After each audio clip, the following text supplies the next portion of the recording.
आर्यं केशवं बादरायणं सूत्रभाष्यकृतो वन्दे भगवन्तो पुनः पुनः। ईश्वरो गुरुरात्मेति मूर्तिभेदविभागिने व्योमवद्व्याप्तदेहाय दक्षिणामूर्तये नमः।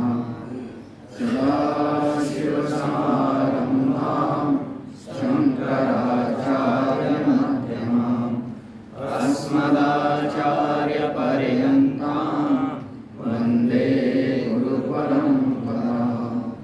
श्रुतिस्मृतिपुराणानाम् आलयं करुणालयं नमामि भगवत्पादं शङ्करं लोकशङ्करम्।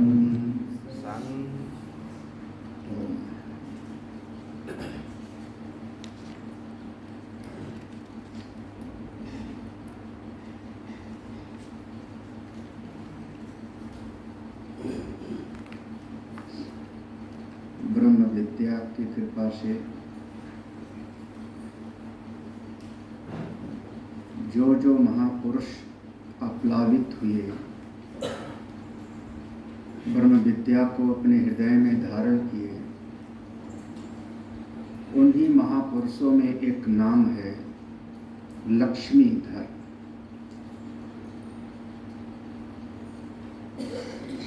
जीव का परम हित तो आत्मज्ञान में ही है। इस ब्रह्म विद्या के कारण ही हमारे समाज ने ब्राह्मणों को पूज्य माना।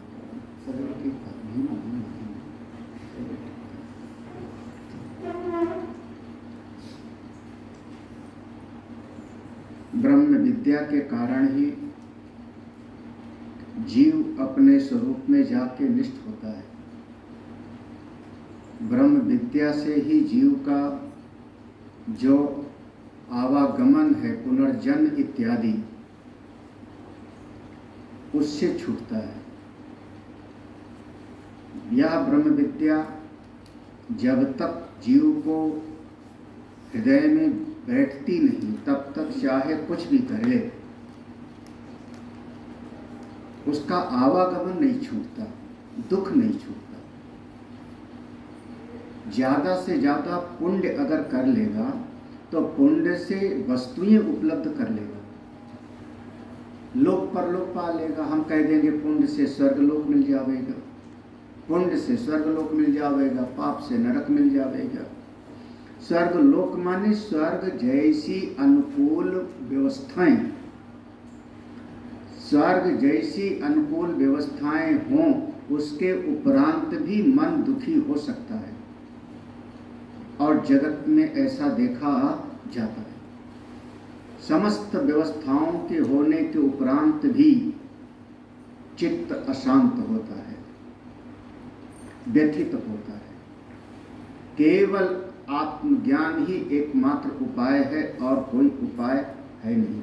अंतःकरण की शांति के लिए और अपना परलोक भी सुधरे, उसके लिए भी, यह लोक और परलोक दोनों के लिए। जीव शांति का ही अभिलाषी है, सुख चाहता है। जीव मूल रूप से सुख और शांति ही चाहता है। उसको लगता है कि अमुक अमुक चीजें हो जाएंगी तो मैं सुखी हो जाऊंगा, ये जीव को लगता है। और जब उसको लगता है तो उसको पाने के लिए वो प्रयास करता है। मिल जाता है तो उसको सुख तो मिला नहीं, तब उसको लगने लगता है नहीं, वो दूसरी वाली चीज मिल जाए तो सुखी हो जाऊंगा। और ये क्रम उसके जीवन पर्यंत चलता रहता है। दूसरा वाला, तीसरा वाला, चौथा वाला, और वो मिलता जाता है और सुख पीछे छूटता है। ये जीवन की कहानी है। करे क्या, करे क्या? तो कहा, देखो, अपना जो वेद भगवान ने बताया है निरंतर नित्यादि अनुष्ठान शुद्ध अंतःकरण। अपना वेद ने, शास्त्र ने, संतों ने जो बताया उस अनुष्ठान को नित्य करना शुरू कर दे। क्या? सवेरे उठ जावे, स्नान कर ले, थोड़ा अग्निहोत्र कर ले, गायत्री का जाप कर ले, एक लोटा सूर्य देवता को जल चढ़ा दे, कभी भूले भटके गाँव को एक ग्रास निकाल दे। जो जो हमारी परंपरा से हमको मिलता है वो अपना अनुष्ठान करना प्रारंभ करे। श्रेष्ठ कार्य, जब ये नित्य वाला श्रेष्ठ कार्य करना प्रारंभ करेगा तो धीरे धीरे धीरे धीरे उसका अंतःकरण शुद्ध होगा। और शुद्ध अंतःकरण की एक पहचान है, सावधान रहेगा, जिज्ञासु होगा, जानने की इच्छा होगी। गुरुदेव हमेशा कहते हैं अंतःकरण की शुद्धि की पहचान, वो 3 शब्द प्रयोग करते थे। हृदय शुद्ध है, इसका 3 वो पहचान देते थे, अलर्ट, विजिलेंट एंड क्वाइट। आपका दिल, अंतःकरण बिल्कुल सावधान है, थोड़ी बुद्धिमत्ता भी है, नासमझी नहीं है, बुद्धिमत्ता भी है, और साथ ही साथ शांत है। यही अंतःकरण की शुद्धि का पहचान है। हृदय मनीषा मनसा विकृता, ऐसा वेद भगवान ने कहा है। तो जब शुद्ध अंतःकरण हो गया तब उसके भीतर थोड़ा विवेक, वैराग्य, समाधि, मुमुक्षा ये सब आया। अब उसको लगता है कि मैं आत्मज्ञान प्राप्त कर लूं, क्योंकि सुना उसने कहीं सत्संग में कि जो आत्मज्ञानी हो जाता है वो शोक मोह को पार कर जाता है। तारति शोकम आत्मविद तत्र को मोहा का शोका एकत्वम अंतश्यता। ऐसा सत्संग में श्रवण किया। अब उसके भीतर इच्छा पैदा हो गई कि जिस आत्मा के ज्ञान से शोक और मोह की निवृत्ति होती है उस आत्मा को मैं भी जानना चाहता हूं। देखो, पूरा पहले ही ध्यान रखना, आत्मज्ञान का फल लगातार यही बताया जाएगा। ये नहीं बताया जाएगा कि आपका समाज में सम्मान होगा कि नहीं, आपको फूल माला मिलेगी कि नहीं मिलेगी, आपके घर में धन वैभव होगा कि नहीं। ऐसा कोई मापदंड नहीं बताया गया। ज्ञान का मापदंड बताया, आपके अंतःकरण का मोह और शोक निवृत्त हो जाए, आप भीतर से आनंदित हो जाते। ऐसा सुना तो आत्मज्ञान की इच्छा से वो किसी गुरु की खोज में चला, कोई गुरु की खोज में चला। लोक वेद धर्मान गुरु चरण उपसर्पण पुरा सराह, किसी गुरु के पास गया। अब उन गुरु जी के पास गया, महाराज मुझको आत्मज्ञान चाहिए। लेकिन जिन गुरु के पास गया शायद वो गुरु आत्मज्ञान वाले नहीं थे, वो तो शायद यज्ञ वाले थे। तो उन्होंने कहा चलो बैठ के यज्ञ करो। किसी गुरु के पास वो चला गया, चित्त में चाह तो थी कि मैं आत्मज्ञान को प्राप्त करूं, लेकिन वो गुरु जी कोई और सेवा वाले थे, चलो समाज की सेवा करो, यही सब कुछ है। और तरह तरह से उसको समाज में ऐसे ऐसे गुरु भी मिलते रहे, एक नहीं अनेका नहीं, लेकिन उसने उस बात को साधक ने पकड़ के रखा था कि मुझको आत्मज्ञान ही चाहिए। तो वो अनेक अनेक, एक ऐसा समझो कि ये समझ लो कि गुरुओं की मंडी है, आचार्यों की गुरुओं की मंडी है। और मंडी माने जिसमें सब तरह का अनाज हो, सब तरह की वस्तुएं हो, तभी तो मंडी कहोगे। तो जब तक कोई प्राणी 10 दुकान पर भटक न लेना, तब तक उसको पूरी तरह से भरोसा ही नहीं आता। ये हमारा बहुत प्रिय दृष्टांत है। आप पहले ही बाजार में किसी दुकान पे चले जाओ, उसके पास बिल्कुल खरा सौदा होता है। तो जिसके पास खरा माल होता है थोड़ा अकड़ू दुकानदार भी होता है। वो ऐसा जो बनिया होता है देखो तो अकड़ू भी होता है। उसने कहा लो 500 रुपया का, हमारे मन में आया 300 ले ले, मोल भाव कर लो। तो कहता जाओ जाओ बाजार दिखाओ पहले, क्योंकि अकड़ू था। तो उस दुकान से दूसरी दुकान पे चले गए, दूसरी बाजार में गए, दूसरी दुकान पर गए, जहाँ जावे तो वही चीज़ कहीं 700 में, कहीं 900 में, कहीं और महंगा। तब घूमने के बाद दिल में आता है कि चीज़ तो वो बढ़िया और सस्ती थी, वो वाली चीज़ जो पहली वाली देखी थी वही ठीक थी। लेकिन अब दिल में देखो दूसरी वृत्ति आती है, कौन सा मुंह लेके जाऊं उसके पास, अब कैसे जाऊं, क्योंकि पहले तो वहां से मना कर दिया था। लेकिन कोई कोई वापस आके फिर आता है दुकान में, लेकिन ज़्यादातर तो फिर वहां से आते नहीं। तो जब तक आदमी को भटक ना ले तब तक उसको असली खरा सौदा की पहचान नहीं। और एक नहीं अनेकानेक ऐसे दृष्टांत आपको मिल जाएंगे, चाहे नरेंद्र का हो चाहे किसी और महापुरुष का हो। जब ये तो हमको लगता है सुशील को ज़्यादा अनुभव है इसका, हमारे सुशील को इसका बहुत अनुभव है। हाँ, कोई दर शायद छूटा न हो।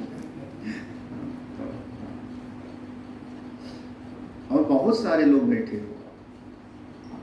तो अब वो साधक भटकते भटकते कोई एक ऐसे जो आत्मनिष्ठ महापुरुष हैं, ब्रह्मनिष्ठ महापुरुष हैं, उनके पास पहुंच गया, उनके पास पहुंच गया। उनको देखते ही उसके भीतर एक शीतलता का महसूस हुआ। और लगभग ऐसे महापुरुष पकड़ के जबरदस्ती अपने पास बुलाते नहीं। हम हमेशा इसको कहते हैं समाज सेवक और अध्यात्म का साधक दोनों में फर्क होता है। जो अध्यात्म के जगत में चलता है वो जल्दी जगत को पकड़ने की कोशिश नहीं करता। एक अपनी आत्मा को परमात्मा को पकड़े, इतने काफी है। अब ऐसा कोई महापुरुष, अब वो ऐसे महापुरुष मिल गए, काश्चित पुरुषयो अनुपलभ्य संजात करुणा तेषाम करतल, जिनको अपनी आत्मा का बिल्कुल साक्षात, जैसे हाथ पर कोई आंवला रख दो तो दिखाई पड़ता है, ऐसे अपनी आत्मा का साक्षात अनुभव है, ऐसे कोई महापुरुष मिल गए आत्मज्ञानी महापुरुष। उनकी शरण में जाकर के और उसने प्रणाम किया, महाराज मैं भी आत्मज्ञान को चाहता हूँ। बहुत अच्छा, चाहते हो, बहुत बढ़िया, क्या क्या किए हो तुम? उस साधक ने अपनी पूरी दिनचर्या बताई कि मैंने ऐसा ऐसा साधन किया था, ये साधन किया था, यज्ञ किया था, दान किया था, तप किया था, गौ सेवा किया था, तीर्थ व्रत किया था। उसने अपनी सारी साधना का स्वरूप बता दिया, जो जो किया था। जब उसने सब बताया उन महापुरुष को, उन्होंने कहा फिर अब तुमको और कुछ ज्यादा जगत वाला साधन करने की जरूरत नहीं। भाई लोटा अगर गंदा है तो मांजते हो आप, और लोटा साफ है तो आप, किसी ने खीर बनाया और उसके घर पे एक महात्मा जी आ गए भिक्षाम देही, और लेके निकली और लोटा गंदा है तो खीर उसमें नहीं डालेगी। महाराज आपका लोटा गंदा है, पात्र गंदा है, इसको थोड़ा साफ कर लीजिए। और दूसरे घर पे गए और जैसे उसने भिक्षा लेके आया, सामने लोटा देखा तो बिल्कुल साफ। अगर साफ लोटा है तो उसमें खीर डालने में संकोच नहीं। ऐसे साधक जिसका अंतःकरण बिल्कुल अब शुद्ध है, अब इसको पुनः अगर उसी साधन का उपदेश किया जाए तो पिष्ट पेषण होगा, उसको दोबारा जबरदस्ती उस कार्य में लगाया गया, जो कार्य का फल उसको प्राप्त हो चुका है, तो उस साधक को सीधे गुरु जी ने आत्म तत्व का उपदेश करना प्रारंभ किया। देखो, ये शरीर, ये मन, ये बुद्धि सबसे अलग तुम एक साक्षी स्वरूप हो, चेतन स्वरूप हो, अपने उस चैतन्य आत्मा को जानो। ऐसे गुरु और शिष्य का संयोग हो गया और गुरु ने शिष्य को सीधे आत्मज्ञान का उपदेश प्रारंभ किया, जिस ग्रंथ में, उसका नाम है अद्वैत मकरंद। इसीलिए इसमें शुरुआत में ही पढ़ेंगे तो बहुत, शुरुआत में कोई ज्यादा साधन का वर्णन नहीं, सीधे तत्व का उपदेश है, क्योंकि साधक ने सारी साधना को कर लिया है, वो सीढ़ी पार कर लिया है, तो अब पुनः उसको उसी कार्य में लगाना उचित नहीं है। एक आचार्य थे पहले के समय में, गृहस्थ में भी बहुत बहुत विद्वान होते थे। थोड़ा समय का ऐसा परिवर्तन हुआ और कुछ पाश्चात्य विद्या का प्रभाव हमारे समाज पर इतना पड़ा कि हमारा समाज अपने बच्चे को भी, आज भी, और आपके माता पिता भी, बच्चे को अंग्रेजी पढ़ाना चाहते हैं, इंजीनियर और डॉक्टर पढ़ाना चाहते हैं, संस्कृत पढ़ाना नहीं चाहते।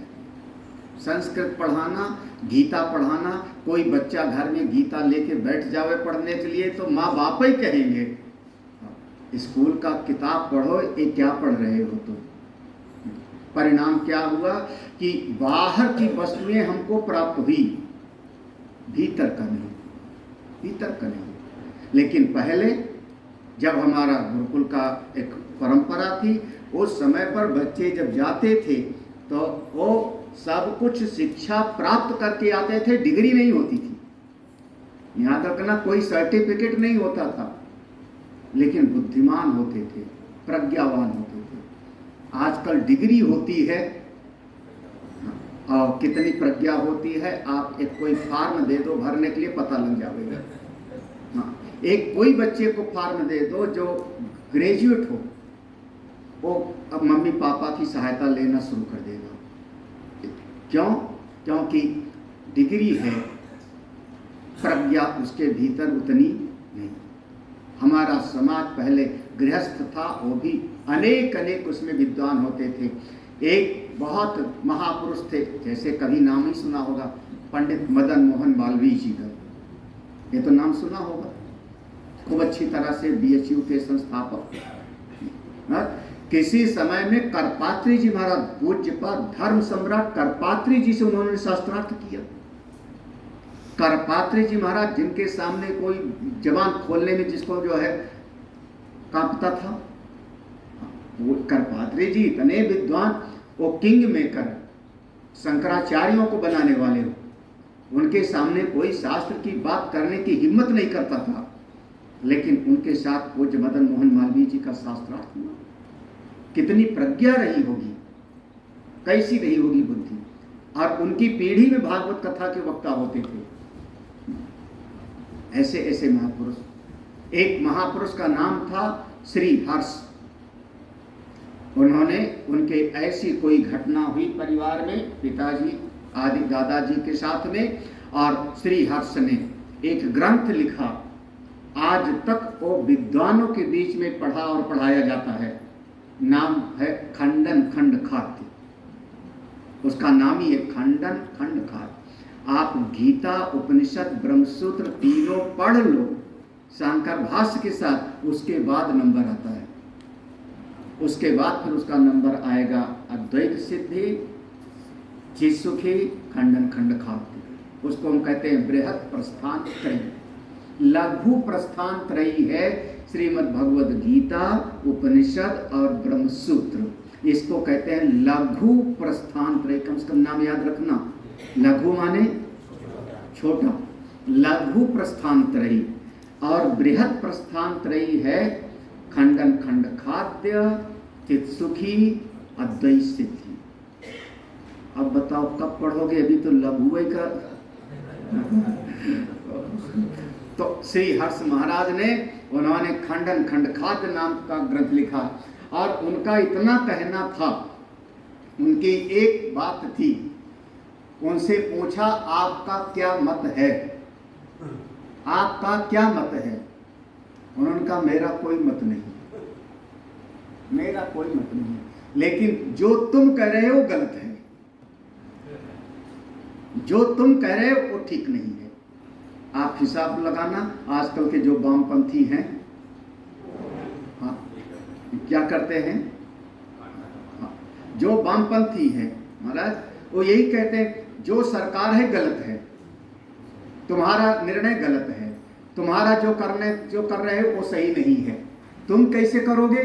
बोले उसकी बात मत करो, पहले सत्ता हाथ में आने दो फिर करेंगे, है ना?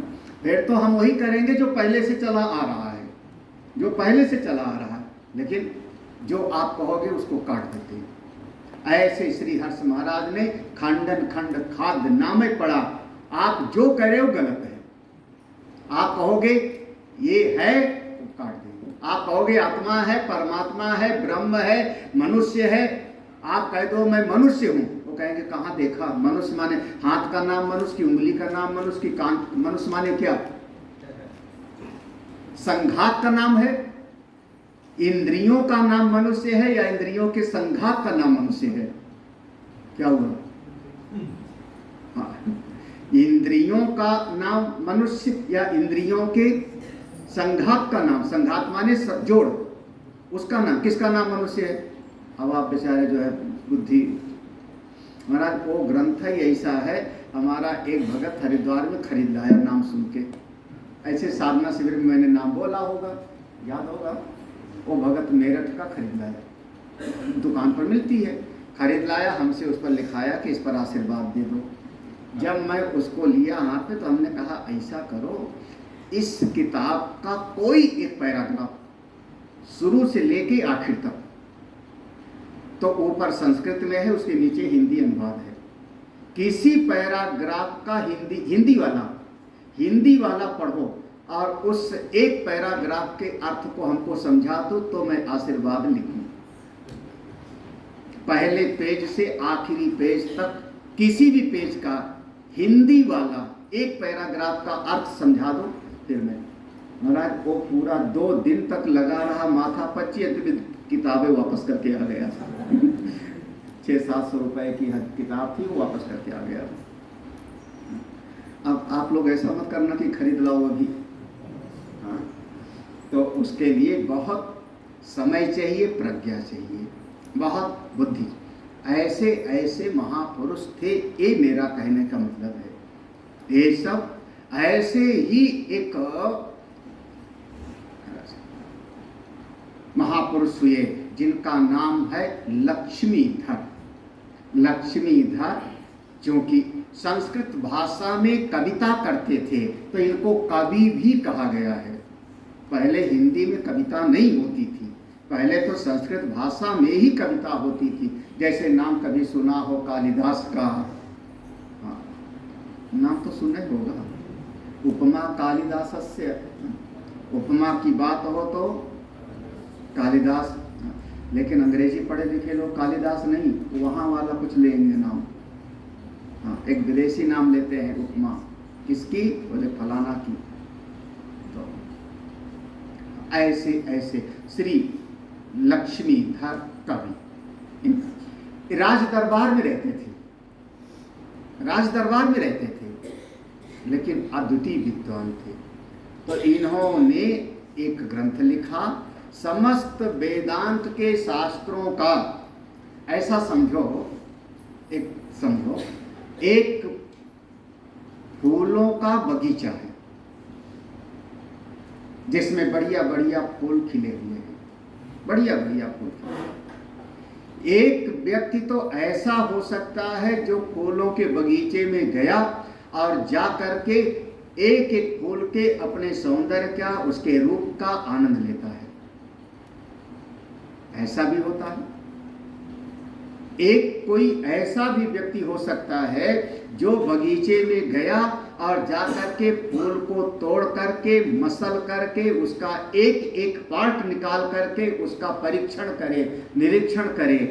बॉटनी वाला साइंटिस्ट है, वो फूल को कुचलेगा, उसको मसल देगा, उसको उसमें सौंदर्य तो नहीं दिखेगा ना, शीशी में भर के रख देगा, इस फूल में से इतना ये निकला, इतना ये निकला, इतना ये निकला।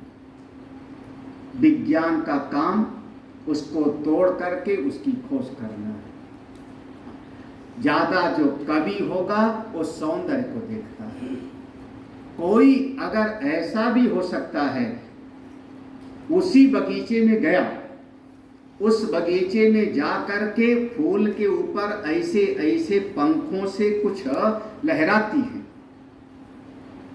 जब वो पंखों से लहराती है तो उसके अंदर का पराग ऊपर आ जाता है। उस पंखों से जो उसका गुंजायमान होता है, उसके वेग से उसके अंदर का कुछ सार ऊपर आ जाता है और उसका पान करती है, जिसको आप कहते हो मधुमक्खी। कभी ध्यान से देखना बगीचे में तो मधुमक्खी पहले वैसे ऐसे उसके ऊपर काफी देर तक ऐसे ऐसे पंख से वो पंख करेगी, गूंजेगी, उसके बाद उस पर बैठ करके फिर उसके अंदर का रस लेती है।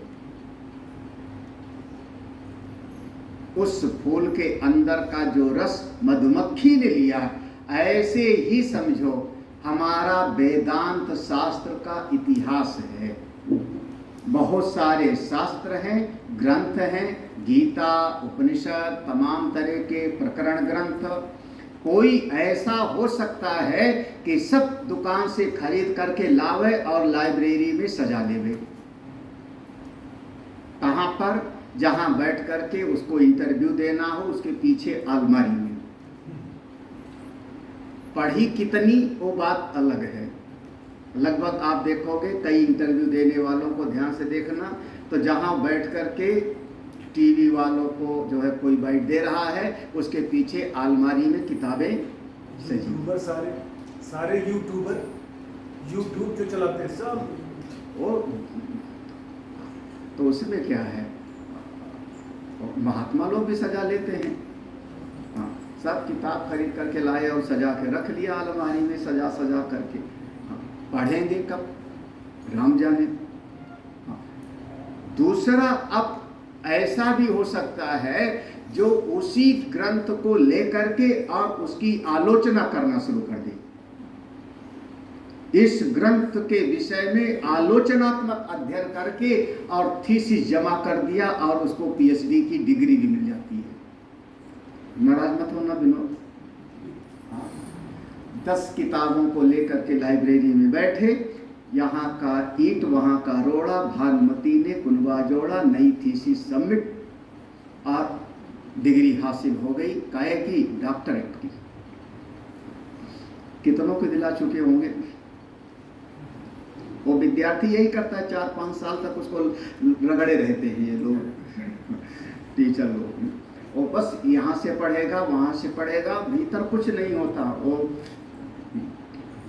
बुद्धि के अंदर जानकारी होती है, बुद्धि के अंदर जानकारी होती है।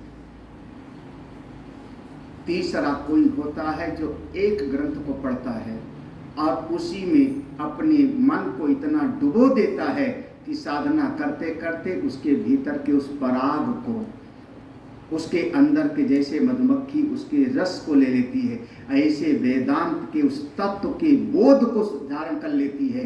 वो कोई संत होते हैं, वही कोई महापुरुष होते हैं।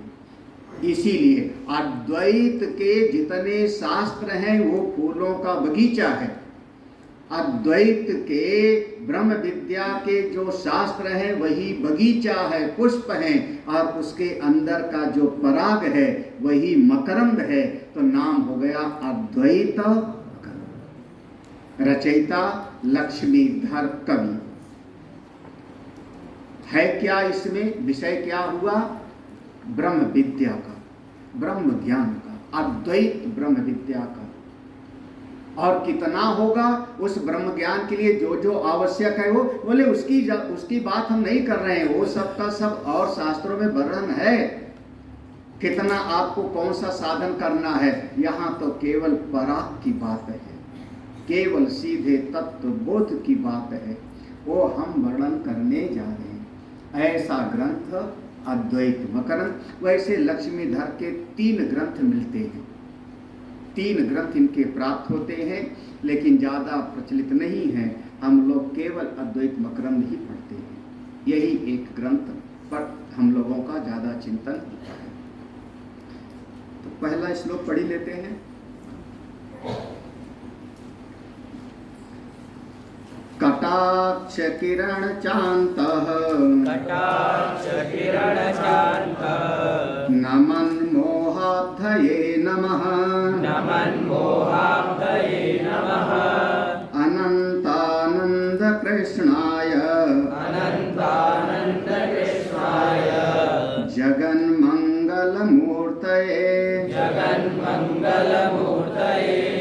कटाक्ष किरण चांतन नमन मोहाब्धये नमः अनंतानंद कृष्णाय जगन्मंगलमूर्तये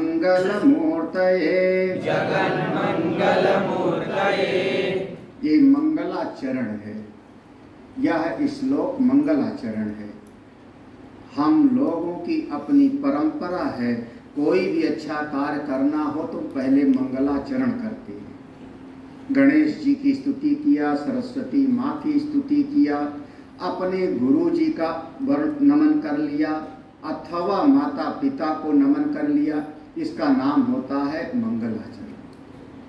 भीतर अभिमान न आवे, भीतर अभिमान न आवे। एक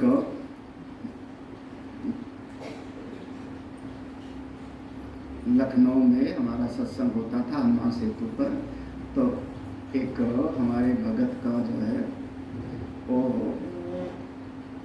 पीएचडी कर रहा था और उसका रिसर्च का विषय था, तो उसने थीसिस लिखी तो मेरे सत्संग में आता था उस समय पर। तो उसके ऊपर उसने समर्पण मेरे नाम पर किया। बरेली का लड़का जो है, हम महाराज बड़े खुश हो गए। उस समय अच्छा लगा, हमारे नाम से जो है और उसके बाद से वो वहीं बरेली में नौकरी लग गई, फिर शादी हो गई, फिर बच्चे हो गए, आज तक दिखा ही नहीं हमको।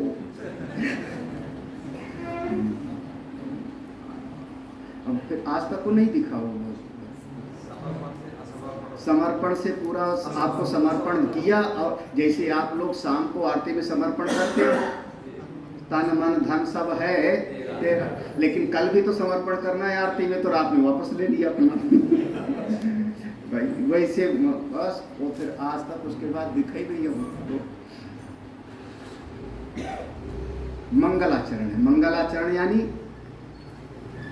अपने माता पिता को, आचार्य को, देवता को नमन करके हम कोई कार्य प्रारंभ करते हैं। नमन करके यानी अहंकार को झुका करके, अपने अभिमान को मिटा करके।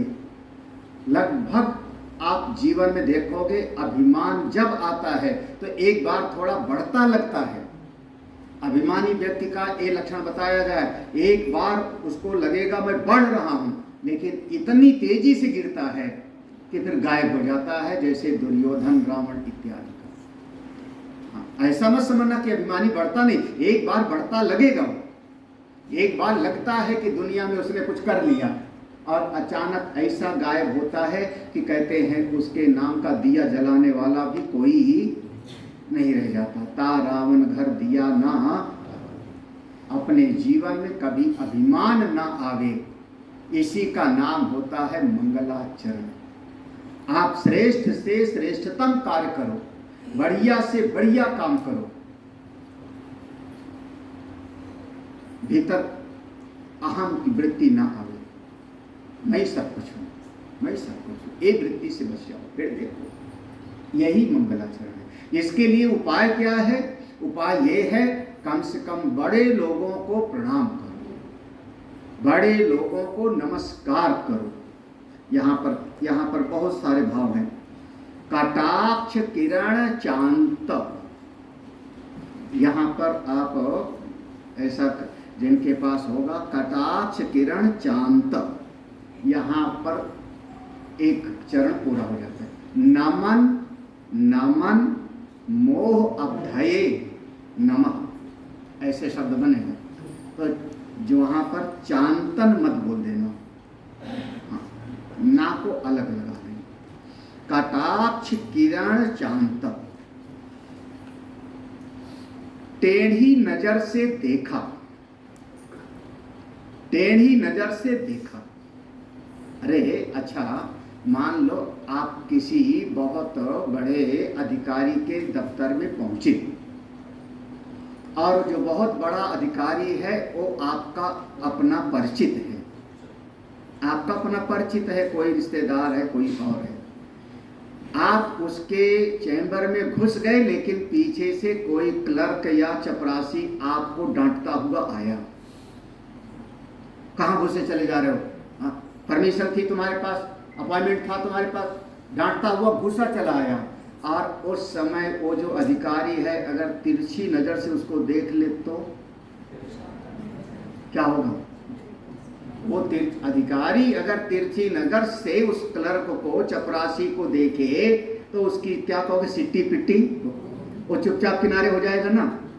बिल्कुल, ये जो भवसागर है ना, ये जो भवसागर में हम पड़े हुए हैं, ये जो जीव पड़ा हुआ है, कौन सा? मोह रूपी सागर में।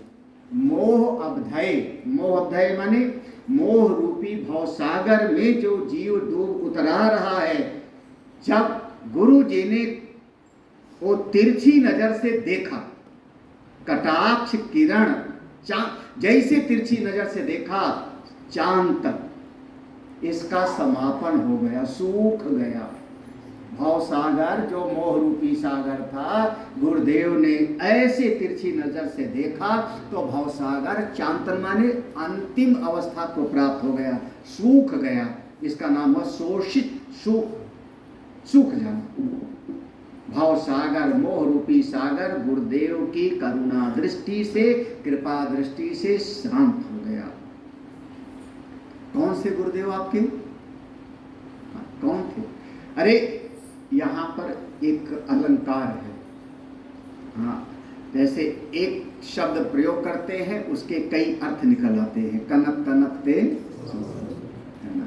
तो यहाँ पर जो यमक अलंकार होगा, यमक अलंकार होगा शायद, है ना?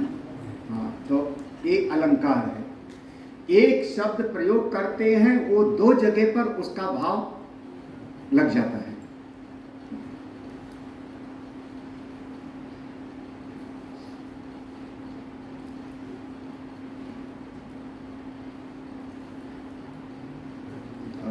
बस यह है कि बहुत बार हमारे समाज में थोड़ा मोड़ा कवि हो जाता है ना, तो वो भी कविता लिखता है श्रृंगार की और कहता है मैं गीत गाता हूँ निर्गुण का। अलीगढ़ के एक कवि थे, मैं चूंकि अलीगढ़ में मेरा सत्संग होता था तो हम वहाँ पर थे, तो उन्होंने बताया भक्तों ने, स्वामी जी वो देखो महापुरुष रिक्शे से उतर रहे हैं, घर में जा रहे हैं। और उनका बड़ा नाम था, उनके कुछ कविताएं फिल्मों में ली गई और बहुत सारे जो है नाम शायद जानते होंगे, बोलो। तो अब कविता लिखेंगे कुछ और कहेंगे ये मेरा निर्गुण का भजन है। तो भाव भाई आपका अपना जीवन कैसा है, और उनके जीवन को, चूंकि मैं अलीगढ़ में रहा हूँ इसलिए मुझको पता, उन्हीं मोहल्ले में। तो शाम को दो लोगों ने उठा करके उनको घर के अंदर ले गए थे सड़क से। तो ऐसा नहीं होता, होना क्या चाहिए कि मंगलाचरण से, किसकी कृपा से, किसकी कृपा से? तो कहा अनंतानंद की कृपा से। यही तो लिखा है, अनंतानंद की कृपा से। तो हो गया ना, ठीक ठाक समझ गया है ना? तो ऐसे अनंतानंद की कृपा से अगला साधना शिविर श्रीलंका में रख ले। बहुत बढ़िया। हाँ हाँ, श्रीलंका में एक जगह है रामबोड़ा, वहाँ पर बहुत बढ़िया चिन्मय मिशन का आश्रम है, वो लोग किराए पर देते हैं। हनुमान जी का विशाल विग्रह है। हाँ, सुबह की प्रार्थना स्वीकार हो गई। अभी पूरी तो बात आपने सुना ही नहीं।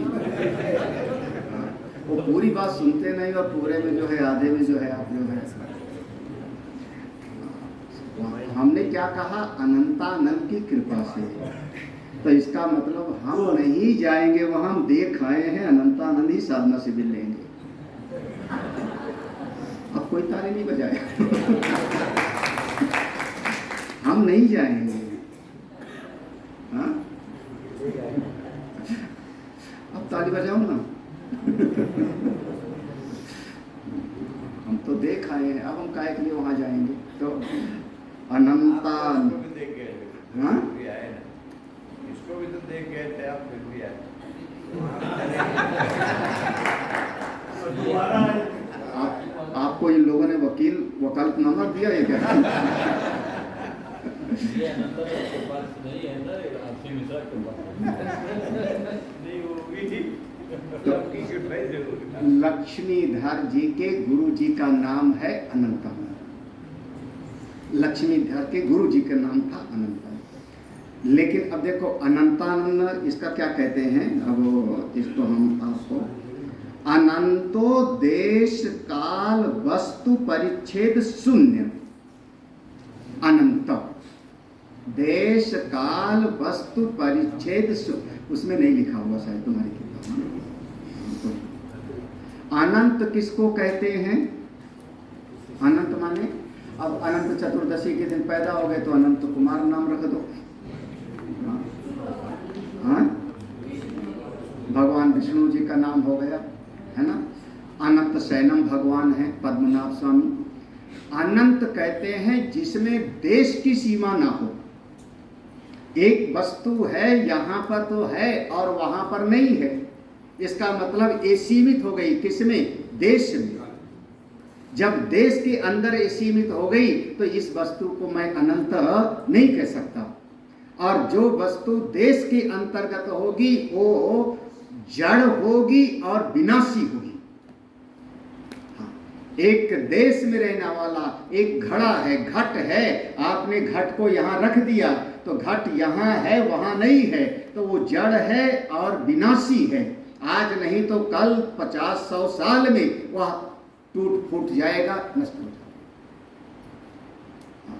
जो वस्तु देश के अंतर्गत होती है वह हमेशा नहीं रहती। इसलिए जहां देश की कोई सीमा ना होवे उसको हम कहते हैं अनंत। आकाश को भी मत लेना, आकाश अनंत नहीं है। हम कह देते हैं अनंत आकाश। आकाश की भी सीमा है। कब सीमा है? जब आप गहरी निद्रा में सो गए तो आकाश गायब। आपने स्वप्न देखना शुरू किया तो स्वप्न में आपके लिए नया आकाश होता है। ये आकाश स्वप्न में नहीं है, स्वप्न में आपको नए आकाश का अनुभव होता है। तो आकाश भी सीमित है, ये आकाश को भी हम नहीं कहते। अनंत माने जिसमें देश की कोई सीमा ना हो, सार्वत्र, सार्वत्र, सब जगह। दूसरा कहा काल, अनंतो देश काल वस्तु। काल जिसमें काल की सीमा ना हो। कोई वस्तु है एक समय पर है और दूसरे समय पर अगर वो नहीं है तो काल से सीमित होगी, समय के साथ। हमारी इस पृथ्वी पर कई बार देख के लगता है हमारी इस पृथ्वी में ना जाने कितने बड़े बड़े 30 मार खां योद्धा दफन हैं अंदर। सब मिट्टी से पैदा हुए और उसी में सब। इतिहास भी 100-200 लोगों का है और किसका है? कौन किसको जानता है? कोई बड़े अभिमान में नहीं पड़ना चाहिए। कोई एक राजा का नाम होगा, उसकी राजा में 50,000 सैनिक थे, सेनापति भी रहा होगा, खजांची भी रहा होगा, तमाम लोग रहेंगे, कौन नाम जानता है? 2-4 का नाम, 2-4 का नाम, बाकी ना जाने कितने। सब के सब इसी में सब मिलते चले गए महाराज, कुछ रहता वहता नहीं। और हम आप जो एक मिथ्याभिमान लगाए रखते हैं कि मैं बहुत कुछ हूँ, ये भी ज़्यादा दिन टिकने वाला। काल से असीम जो हो, जहां पर काल की दाल न कर। और काल से जो परे, काल से जो अपरिछिन्न, काल से असीमित हो, उन्हीं को हम कहते हैं महाकाल। काल का भी कौन? महाकाल। और वो है अनंत, वो है अनंत। तीसरा, वस्तु से सीमित न हो। वस्तु से सीमित माने कोई अब इस दीवाल से आप परिचिन्न हो गए। दीवाल भी एक वस्तु है, ये माइक भी एक वस्तु है, तो माइक दीवाल के अंदर, कमरे के अंदर रखा है। आपका वस्त्र है, ये वस्त्र भी हमारा एक वस्तु है, ये पेटी के अंदर, सूटकेस के अंदर रखा आपने ना, तो एक वस्तु से ये सीमित हो गया। जो कभी वस्तु से सीमित ना हो वो है अनंत। तो देश, काल और वस्तु की सीमा जहां ना हो उसको हम कहते हैं अनंत। वो है अनंत। और साथ ही साथ केवल अनंत ही नहीं, आनंद स्वरूपम यस्य, साथ ही जो आनंद स्वरूप है, आनंद स्वरूप माने कहीं से उनको अब आनंद। चाय आप बनाते हैं, चाय बनाते हैं तो चाय मिठास स्वरूप नहीं है। क्यों? क्योंकि अब चाय में आपने बाहर से चीनी ला करके डाली, तो चाय मिठास स्वरूप नहीं है, उसमें चीनी आपको डालनी पड़ी। आपने दाल बनाया तो नमक स्वरूप नहीं है, नमक बाहर से आपको डालना पड़ा। लेकिन वो चीनी का इतना बड़ा ढेला, उसको क्या कहें? चीनी का ढेला। वो आजकल क्यूब्स बना करके देते हैं, है ना, शुगर। इतना बड़ा चीनी का ढेला है, उसमें मिठास किस कोने में है? ऊपर के नीचे, दाएं की बाएं? अच्छा चलो ठीक है, उसकी मिठास निकाल लो और गोली वैसी बना रहे चौकोर। आप ऐसा कोई जुगाड़ लगाओ कि उसकी मिठास निकाल लो और वैसे वो बना रहे, संभव नहीं है। तो उसका जो आकार प्रकार बना है हम कहते हैं मिठास स्वरूप है।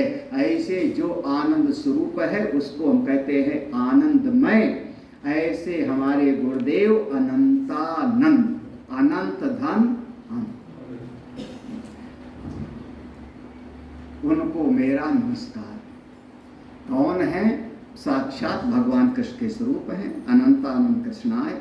वो साक्षात परमात्मा के स्वरूप है, उनको हम प्रणाम करते हैं। जगन मंगल मूर्ते, जगन मंगल मूर्ते स्वयं भगवान श्री कृष्ण मेरे गुरुदेव। ये देखना यहाँ पर भक्त और भगवान में अभेद हो जाता है।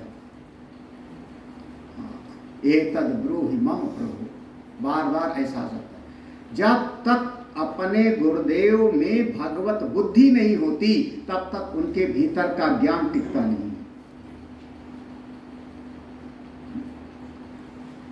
बड़ा रहस्यमयी है। भगवान माने क्या? अभी हम कहीं मंच पर थे और वहां पर मैंने बोला था इस बात को, दूसरे के मंच पर जो भगवान, हमने कहा भगवान माने क्या, तो हमारी नजर में भगवान वही हैं। फिर देखो हमने श्लोक सुनाया, उत्पत्तिम प्रलयम चैव भूतानां गतिमगति वेत्ति विद्याम विद्याम च सवाच्यो भगवान इति। ये भगवान शब्द की परिभाषा है विद्वानों के बीच। जो जगत की उत्पत्ति का और प्रलय का भी ज्ञाता है, दोनों को जानने वाला है। सृष्टि कैसे बनी और सृष्टि नष्ट होकर कहाँ जाएगी सब जानता है। जीवों के आने और जाने को सब जानता है। ज्ञान और अज्ञान दोनों को जो जानता है वही भगवान, वही भगवान। और जो ब्रह्मवेत्ता होता है वो इस सब रहस्य को जानता है। इसलिए गुरु और भगवान में अभेदत्व का प्रतिपादन है। जिसकी दृष्टि में गुरु अलग भगवान अलग, फिर जाओ भगवान से ज्ञान प्राप्त करो तुम। फिर उसको, उस गुरु से वो कृपा प्राप्त हो सकती है, आशीर्वाद प्राप्त हो सकता है, लेकिन ब्रह्म विद्या की प्राप्ति नहीं। ब्रह्म विद्या की प्राप्ति तो तभी होती है जब वो अभेद। इसीलिए नाम देखो, अनंतानंद उनके गुरुदेव का नाम है, साथ में लगाया कृष्णाय। जैसे आप लोग व्यवहार में कहते तो गुरु भगवान, हाँ, गुरुदेव भगवान बोल देते हो ना, तो आपने भगवान लगा दिया सब दिन ना। क्यों? क्योंकि वो 6 चीजों के ज्ञाता हैं। उत्पत्ति, प्रलय, जीवों की अगति, गति, कैसे आए कैसे गए, विद्या अविद्या सबको जानते हैं।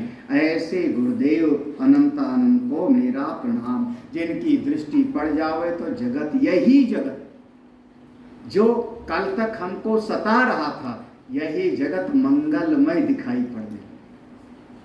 सृष्टि वही है, देखने का नजरिया बदल जावे, देखने का नजरिया। यही जगत जो कल तक दुखमय लगता था, वही जगत आज हमको आनंदमय देखने लगता है। दुनिया अच्छी की बुरी, दुनिया अच्छी की बुरी, हाँ?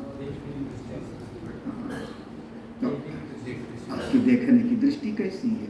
देखने की दृष्टि, यथा दृष्टि जिस जैसा भीतर का भाव होता है वही। अगर सब जगह आपको खराब ही खराब दिखते हैं तो थोड़ा अपने भीतर भी विचार कर लो ना भाई। मान लो कोई एक है, उसको सारी दुनिया में सब खराब लगते हैं, वो भी खराब, उसने ऐसा किया, उसने, सारी दुनिया खराब है।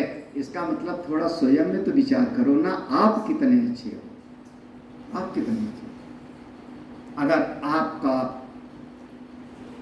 व्यवहार, आपकी दृष्टि ठीक, सारा जगत यही आनंद स्वरूप। ये सारा जगत भगवत स्वरूप है, सारा जगत तो नारायण का स्वरूप है। तो हाँ, यहाँ तो हर चीज में आप आए। एक शेर ने झपट्टा मारा हिरण पर, उसका भी आनंद लो, उसका भी आनंद लो। हिरण पकड़ लिया गया और बेचारा मरेगा, उसको भी आनंद लो। ये भी ईश्वर की सृष्टि है महाराज। हाँ, और हो सकता है हिरण बच के भाग गया तो अब क्या करोगे? ताली बजाओगे। हाँ, और शेर जो आप सताए, अंदर से श्राप देगा आपको, भूखा मर गया आप शेर बेचारा। आप केवल साक्षी बन करके हर चीज का आनंद, जीवो जीवस जीवन। यहाँ पर इस जगत में ना कुछ अच्छा है ना कुछ बुरा, सब जगत मेरे प्रभु का स्वरूप है। एक थोड़ा वेदांत का विषय है, गंभीरतम विषय है यहाँ से। तो यहाँ पर अच्छे बुरे की धारणा एक किनारे कर दो।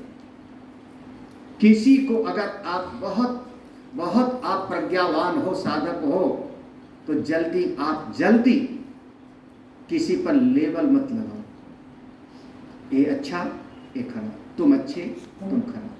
जहाँ आप लेबलिंग करने लगते हो, आप घोर संसारी वाली स्थिति में बोलो ही मत कुछ। जो है सब नारायण का स्वरूप, जो है सब प्रभु का स्वरूप है। तो क्या बात है, जब बोलते हो तो गड़बड़ हो जाता है। हाँ, बोलते हो तो गड़बड़ हो जाता है। और ज़्यादातर महाराज जितनी ये माताएं बैठी है ना, इनको अपने बेटे में गलती नहीं दिखाई पड़ती, चाहे वो नाको चने चबवाए रहे, है ना, नाको चने चबवाए रहे, अपने बेटे गलती किस में दिखाई पड़ती? बहुओं में। तो उसको भी ज्यादा है ना। हाँ, बिल्कुल सामने देखो, प्रमाण मेरे सामने बैठा है सबके। यहाँ घर में अगर भाई बहन हो तो माताएं जो है भाइयों को जो है उतना, लड़कों को कम डांटती हैं, लड़कियों को दूसरे घर जाना है, हाँ, जाके नाक कटाएंगे। ये सीखा नहीं है महाराज। क्या जिंदगी है। मत बोलो किसी को अच्छा बुरा, बोलो ही मत, ठीक है। जो जैसा करेगा वैसा। तो फिर तरीका क्या? अपने आप को तटस्थ कर लो, अपने आप को किनारे करते रहो। जितना अपने आप को किनारे करते रहोगे उतने आप अपने स्वरूप में रहोगे। अनंतानंद कृष्णाय जगन मंगल मूर्ते। हमको तो सारा जगत अच्छा ही दिख रहा है, सारी सृष्टि अच्छी दिख रही महाराज। अब कोई समझना चाहे तो। हमारा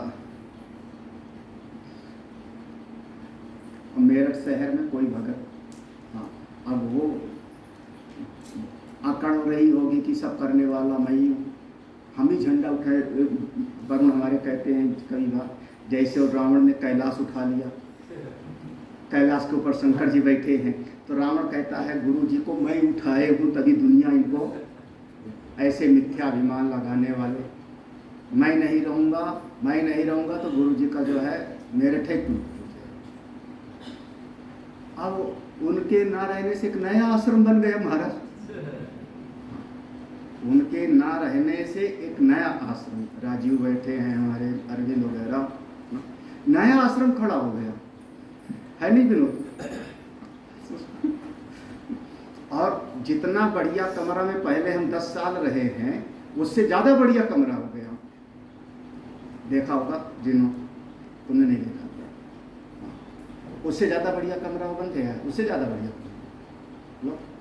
और एक नहीं 2-2 जगह पर है, वहीं मेरठ में स्वामी जी वहाँ रहे, वो कहते हैं वहाँ रहे, बताओ क्या कृपा है। तीसरा हैंडओवर करने तैयार है। हाँ, तीसरा हैंडओवर करने को तैयार है।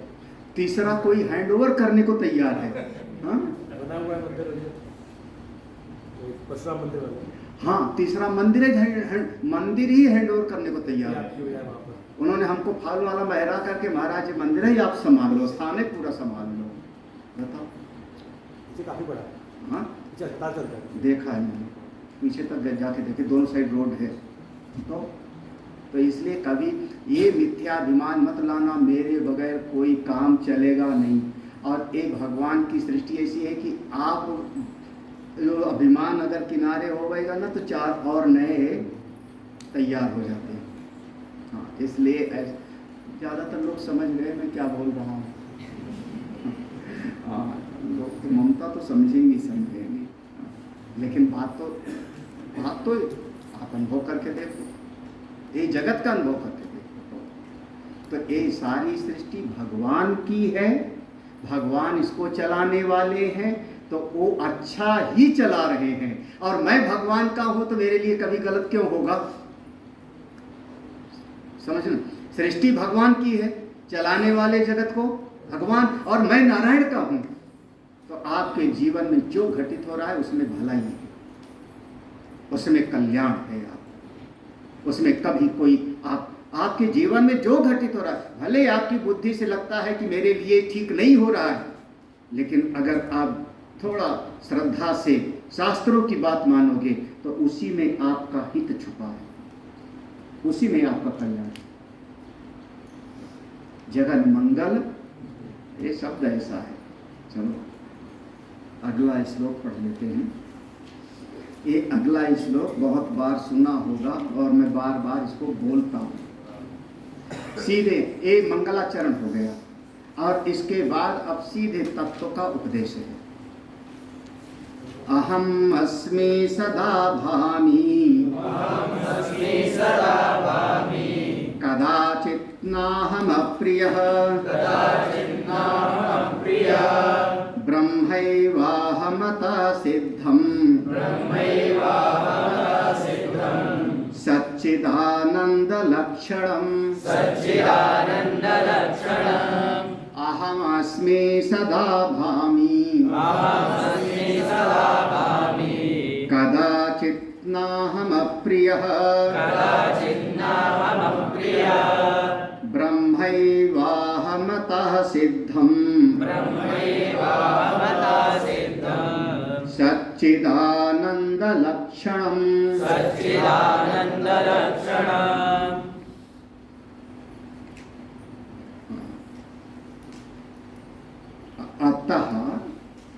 अतः ब्रह्म एव अहम सिद्धम। अतः इसलिए ब्रह्म ही मैं हूँ, ब्रह्म एव अहम, ब्रह्म ही मैं हूँ, मैं ब्रह्म ही हूँ, ये सिद्ध हो रहा है। कैसे सिद्ध किया आपने? मैं ब्रह्म हूँ ये सिद्ध कैसे करोगे महाराज? सच्चित आनंद लक्षण, सच्चिदानंद लक्षण, ये लक्षण है। जैसे कहीं पर आग दिखाई पड़ी तो आग के साथ में धुआं भी हमको दिखाई पड़ा, इसको कहते हैं साहचर्य का नियम। आपने आग देखा चूल्हे में आग देखा तो धुआं दिखाई पड़ा, जब आग देखा तब धुआं दिखाई पड़ा। एक दिन आप कमरे की खिड़की खोले और ऊपर पहाड़ पर धुआं दिखाई पड़ने लगा। आग नहीं दिख रही है, धुआं दिखाई पड़ रहा है। अब चूंकि पहाड़ पर धुआं दिखाई पड़ रहा है तो पूर्व में जो आपका वो साहचर्य नियम था, चित्त में जो बैठा था कि जब जब चूल्हे में आग थी तब तब वहां पर धुआं था, तो आज वहां पहाड़ पर धुआं दिखाई पड़ रहा है, इसका मतलब वहां पर आग कहीं नहीं। तो आपने धुएं को देख करके आग का अनुमान कर लिया।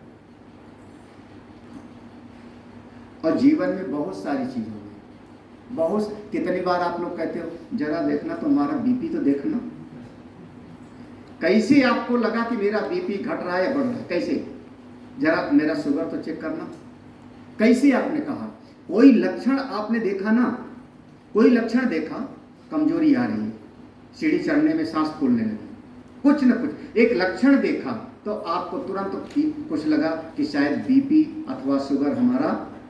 देखो अब आपने जा करके डॉक्टर को दिखाया, कोई लक्षण को देख करके तब आप किसी चीज का अनुमान करते हो बिना लक्षण। अरे लैब में जितना होता है ये और ये मिलाया और लाल रंग हो गया तो हाँ उन्होंने लिख दिया इसमें ये चीज मिला हुआ है, इतना घटा बढ़ा हुआ है, यही तो करते हैं और क्या। ये मिलाया उसका पीला रंग हो गया, उसका नीला रंग हो गया, उसमें ऐसा ऐसे ऐसे लैब टेस्ट कैसे करते हैं? वो बताती मशीन क्या कि इसमें जो है ये सब। अब तो कंप्यूटर में भले आ जाता हो, लेकिन ज़्यादातर तो कलर से ही पता लगता है, कलर से या कुछ भाप निकलने लगा या कुछ और जो भी होगा उनका लक्षण से ही अनुमान करेंगे ना। तो लक्षण प्रमाणाभ्याम वस्तु सिद्धि, लक्षण प्रमाण के द्वारा वस्तु की सिद्धि होती है। तो लक्षण क्या हुआ? सत चित आनंद। किसका लक्षण? ब्रह्म का। अब देखो नीचे से पढ़ रहे हैं, ब्रह्म का लक्षण वेद में कहा गया है सत्यम ज्ञानम अनंतम ब्रह्म। ब्रह्म का लक्षण वेद में कहा गया है, श्रुति में कहा गया है। ब्रह्म क्या है? वहां पर कहा ब्रह्म को जानो, उस ब्रह्म को तुम प्राप्त करो। शिष्य ने पूछा गुरुजी ब्रह्म कैसा है? तो उन्होंने कहा सत्यम ज्ञानम अनंतम ब्रह्म। ये ब्रह्म का लक्षण बताया। सत चित और आनंद, ये ज्ञान सत चित आनंद, ये ब्रह्म का लक्षण बताया। ये ब्रह्म का लक्षण है। वो कैसा है? सत है, चित है, आनंद। सत माने, सत माने जो तीनों कालों में ज्यों का त्यों रहे। त्रिकाले की तिष्ठति सा सत, तीनों काल में जो ज्यों का त्यों रहे, कभी कोई परिवर्तन ना हुए, उसको हम कहते हैं सत। सोने को सत नहीं कह सकते, क्योंकि अगर 1 ग्राम उसमें से निकाल लिया, बड़ी सोने की सिल्ली है, 1 ग्राम निकाल लिया उसमें से, और 1 ग्राम निकाल करके आपने कोई उसका आभूषण बनाया, तो उस सोने में कुछ कमी तो हो गई कि नहीं? अच्छा 1-1 ग्राम करके 1000 लोगों ने निकाल लिया तो सिल्ली गए, तो वो हमेशा एक जैसी नहीं रही है। और सोने को भी जला देते हैं। ये मत कहना सोना जलता नहीं, अगर जले ना तो स्वर्ण भस्म कैसे बनता है? स्वर्ण भस्म बनता है दवाई में, रजत भस्म बनता है, ताम्र भस्म बनता है। ये सब जला करके उसकी उतनी ही गर्मी पर उसको भस्म बनाया जाता है, तो सोना भी भस्म हो जाता है। हम लोग क्या सुने हैं कि सोना जो है आग लगेगा तो वो शुद्ध हो जाएगा। उसका एक तापमान पर, एक निश्चित तापमान पर वो स्वर्ण शुद्ध होकर निकलेगा, लेकिन और उसका तापमान बढ़ाते जाओगे तो स्वर्ण भस्म बन जाएगा। तो वैसे ही ये जगत में जितना भी कुछ है वो सब का सब काल के अंतर्गत है, और जहां पर हमेशा रहने वाला कोई एक तत्व है उसको हम कहते हैं सत्य। सत्य सत्य सत्य, सत्य माने है, जिसकी सत्ता कभी नष्ट नहीं होती, तीनों का। चित्त, सत्य चित्त, चित्त माने जड़ नहीं है, चित्त माने जड़ नहीं है। जड़ हम उसको कहते हैं जो ना खुद को जाने ना दूसरे को जाने। जड़ की परिभाषा याद रखना, जो ना स्वयं को जाने और ना किसी, अरे एक चुटकुला है, कोई एक सूरदास है, अब वो कहीं जा रहा था, सामने वाले ने सोचा अंधेरा हो गया है, सूर्यास्त हो गया, अंधेरे में फंस जाएगा बेचारा, सूर्य ये लालटेन हाथ में लेके जा, लालटेन पकड़ा दिया। अब सूरदास हाथ में लालटेन, उस सूर्य ने पूछा, हमको तो दिखाई नहीं पड़ता। अरे तुझको नहीं दिखाई पड़ता, चिंता क्यों करता है, कम से कम जो आएगा उसको तो दिखेगा ना, तो तुझसे टकराने का नहीं, वो बच जाएगा, तू अपने लिए नहीं दूसरे के लिए। अब वो लालटेन लेके चल पड़ा। अब इतने में सामने से कोई आया और टकरा गया। जब टकराया तो सूर्य ने कहा, सूरदास ने, अरे देख के नहीं चलते हो, मैं तो सूरदास हूं, तुम तो देख के चलो। उसने कहा दिखाई नहीं। बोले तू भी सूरदास है क्या? अरे मैं लालटेन लेके चल रहा हूं तुम्ही लोगों के लिए। तो उसने कहा, सूरदास लालटेन तो है लेकिन उसको जलाए तो रखो। अगर लालटेन जलाए नहीं हो तो रास्ते को कैसे प्रकाश देगा? तो लालटेन है लेकिन वो न स्वयं को और न किसी अन्य को जानती है, वो जड़ है। जड़ की परिभाषा समझना, जड़ माने जो ना खुद को जाने ना किसी अन्य को जाने, उसको हम कहते हैं जड़। ऐसा आत्मा नहीं है। आत्मा कैसा? चित्त।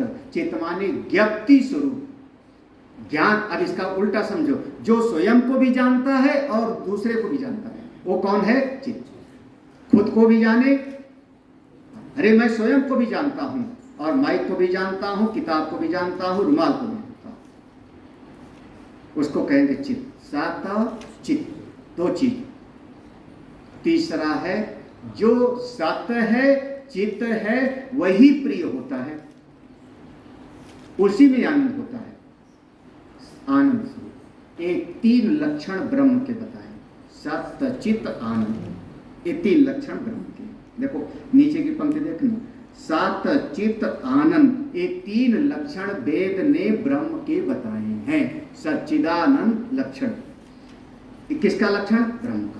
लेकिन वो ब्रह्म मैं ही हूं, ऐसा कैसे कहते हो? तो कहा देखो आप विचार करो। पहला लक्षण, अहम अस्मि, मैं हूं। अहम अस्मि, मैं हूं।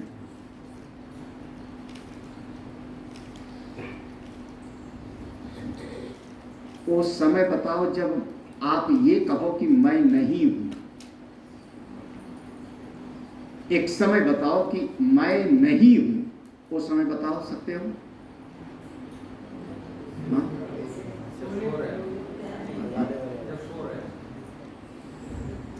अरे आप इतना कह सकते हो कि मेरा शरीर कमरे में नहीं है, ढूंढो, मैं छुप गया हूं। मेरा शरीर आपको नहीं, शरीर ना, लेकिन वहां पर भी आप कह रहे हो कि मैं कहीं छुपा हुआ।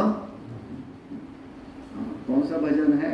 मुझे ढूंढो तुम गोपाल, मैं तेरी खोई गैया, ऐसे कुछ है। तो